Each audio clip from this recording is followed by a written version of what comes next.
maglagay tayo nito sa pintuan. Papagandahin natin to. Okay?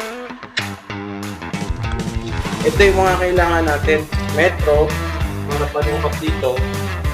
Itong ruler na mahaba. Siyempre, lapis, saka cutter. Okay?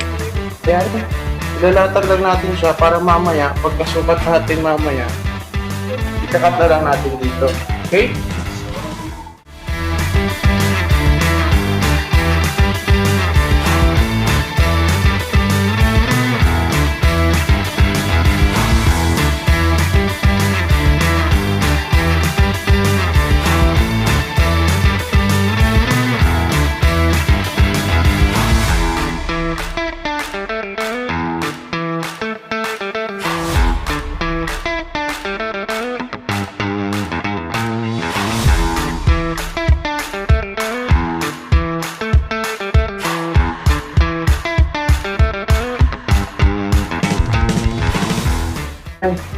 Tapos na yung isa.